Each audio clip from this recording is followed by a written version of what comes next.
debat itu terlihat jelas bahwa kecerdasan ada di Anies, ketulusan ada di Prabowo, dan keangkuhan ada di Ganjar. Hola netizen yang tercinta, pengamat politik tajam Rocky Gerung memberikan sorotan menohok terkait perdebatan terakhir calon presiden pada tanggal 4 Februari 2024. Dalam komentarnya, Rocky Gerung tidak hanya membedah pertarungan ide, namun juga mencermati dinamika politik di balik layar. Rocky Gerung menyatakan bahwa meski Anies Baswedan konsisten memenangkan perdebatan, Prabowo menunjukkan keaslian dirinya, sementara Ganjar terkesan angkuh. Rocky Gerung menyoroti perubahan sikap Prabowo yang tampak lebih tenang pada debat terakhir. Pendapat Rocky Gerung tentang Ganjar tidak kalah tajam. Dia menilai sikap angkuh Ganjar terlihat dalam tuduhannya kepada Prabowo yang terus-menerus diungkit dalam debat. Rocky Gerung menambahkan bahwa masyarakat seharusnya menguji para calon presiden pada akhir debat. Dengan lugas, Rocky Gerung menyimpulkan kecerdasan ada pada Anies, ketulusan ada pada Prabowo, dan keangkuhan terlihat pada Ganjar. Di debat terakhir ini, di closing statement, ketulusan ada pada Prabowo. Yes, Anda boleh hina. Tetapi seseorang yang angkuh dan tiba-tiba menundukkan kepala, serius mengatakan saya minta maaf pada Pak Anies itu soalnya. Dia berupaya untuk satu periode, satu putaran. Tapi dia tahu publik menyoroti dia dalam dimensi emosi. Kesejukan ada pada Prabowo, kecerdasan ada pada Anies, Ganjar keangkuhan. Apa dia bilang pada Prabowo tadi? Ditujukan khusus pada Prabowo. Jangan pilih seseorang yang pernah membunuh, melanggar hak asasi manusia. Nggak ada hak sedikit pun Ganjar bicara itu. Yang boleh bicara itu Gibran di UGM, Gilbran. Mahasiswa boleh bicara itu. Apa Ganjar? Ganjar bagian dari orang yang mengeluhkan Prabowo ketika Megawati mengangkat Prabowo jadi wakil presiden. Jadi orang ini bangsat gitu. Yes, bangsat. Dia tidak punya hak ucapkan itu. Dia bagian dari yang mengeluhkan Prabowo yang diangkat 2009 sebagai wakil presiden. Artinya dia berbohong pada partainya. Kita mau uji orang pada saat-saat terakhir ini. Mestinya Ganjar bilang, terima kasih, selesai, saya tidak akan komentari soal HAM. Biarkan mahasiswa dan guru-guru besar komentari. Nah, gimana nih menurut netizen yang terhormat? Silahkan berkomentar ya.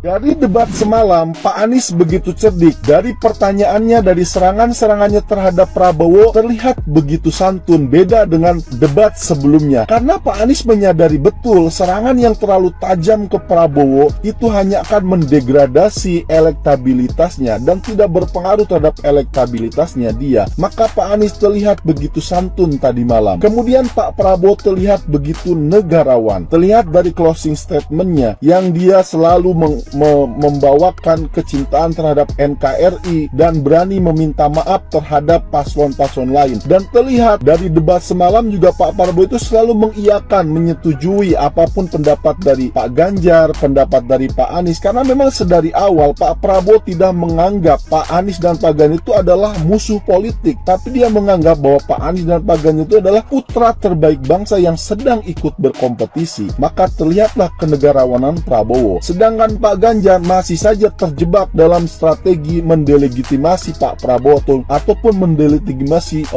lawannya. Terlihat Pak Ganjar tidak jauh beda dengan sebelumnya yang selalu menyudutkan dan menyerang Prabowo. Dari sini kita dapat menghasilkan sebuah kesimpulan, prediksi bahwasannya Pilpres ini akan berlangsung satu putaran. Seandainya pun dua putaran, maka yang lolos adalah Pak Prabowo dan Pak Anies. Ganjar out.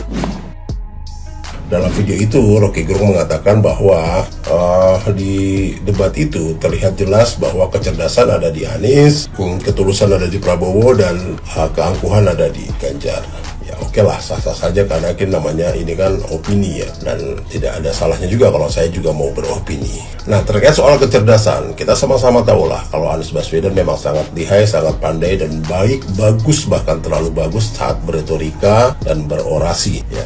Nah, tapi menjadi seorang pemimpin bukan hanya soal retorika saja, tapi bagaimana mengimplementasikan ide, gagasan, dan konsepnya ke dalam sebuah pekerjaan. Dan konsep-konsep bekerja ini bisa nggak dieksekusi dengan baik. Nah, kita lihat saja rekam jejak Anies Baswedan ketika menangani Jakarta. Berapa banyak proyek yang nggak jelas. Pernah ada kejadian kan Anies Baswedan nanam pohon plastik sepanjang jalan Sudirman Tamrin, lalu dicabut lagi karena banyak yang protes. Menebang pohon-pohon di Monas sampai sekarang nggak jelas kemana pohonnya.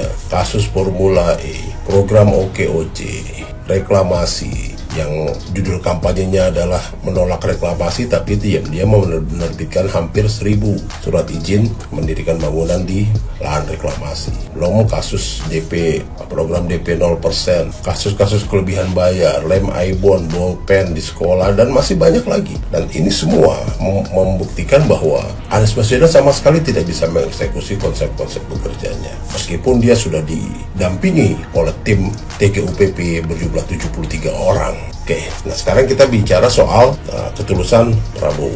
Apakah pernyataan maaf dari Prabowo atas sikapnya tidak pantas selama ini itu sangat-sangat tulus? Ya, karena menurut saya begini, ini sulit sekali untuk mengukur ketulusan seseorang. Nah, cara mengukurnya adalah bukan dengan ucapan, tapi dengan rekam jejak peristiwa yang telah dilakukan. Apakah misalnya perkataan Prabowo kepada Budiman Sujatmiko ketika mengatakan, sorry ya Bud, gue dulu kejar-kejar lu, apakah itu tulus permintaan maaf Prabowo?